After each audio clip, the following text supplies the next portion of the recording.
Ladies and gentlemen, a lot of libtards are ecstatic over the fact that we have a Democrat president, a Democrat House, and 60 Democrat senators. We're now on our way to economic nirvana. Perhaps you've heard a statement like this, quote, "If our President Barack Obama succeeds as he will, Republicans know they are finished. They are a cult-sized minority now and are desperate to control and dictate everything. They can either become aware, tolerant, and moderate, or disappear forever," end quote.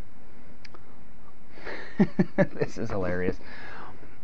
There are a few other times Democrats have seen these types of majorities, and the previous statement from a well-known janitor screams, "I lack historical context." Let's go back to the last time we saw this type of Democrat majority, January 1977. 292 Democrats and 143 Republicans in the House. Jimmy Carter, in the White House. 61 Democrats and 38 Republicans in the Senate, with a Democrat-leaning independent. Here's some facts and figures for you. The rate of inflation averaged 6.5% from 1970 to 1977. Inflation averaged 10.6% from 1978 to 1981. Unemployment in July 1977 was 6.9%. It was 7.5% in January 1981 and continued upwards into the early months of the Reagan administration. These high rates of inflation also made these sky-high personal and corporate income taxes even worse.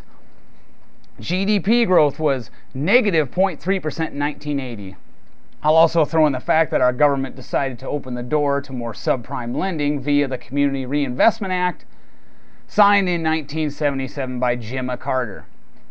GDP growth averaged over 4% from 1983 to 1989. Unemployment had fallen to 5% by March of '89, and median income wealth rose over 18% from the period '83 to '89. I guess someone could have said this back in January 1981. If our President Ronald Reagan succeeds, as he will, and he did, especially economically speaking, Democrats know they are finished. They are a cult-sized minority now. Remember, Mondale won Minnesota and D.C., and that's it. We could make this January '85 as well. Democrats are a cult-sized minority now and are desperate to control and dictate everything. Like housing. They want the government to get everybody in a house. They can either become aware, tolerant, and moderate, or disappear forever. I wish all liberal Republicans and Democrats personally would disappear. There's about 14 Republican senators I would keep, and the rest of them, you guys can go. Every one of you. You stink. We also saw Democrat presidents with massive majorities in Congress when programs like Medicare and Social Security were enacted. Programs that have us now $43 trillion in debt. Do you guys realize that's more than 3 times the size of our economy? Programs that were destined to bankrupt us in the future. So I'd be careful when stating that 60 Democrat senators mean success. Looking at it from a historical context, gasp, who would have think it looking at it from that point of view? It means economic malaise and out of control spending, so looking at it historically, when we've had those massive Democrat majorities, it means 1, we're going to get a whole lot of debt. 2, we're probably going to get high taxes.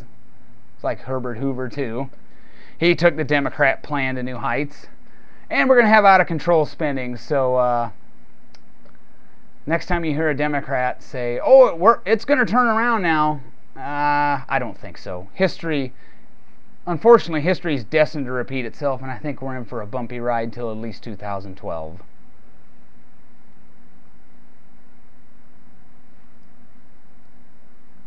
Chuck Grassley needs to retire too. Tired of him.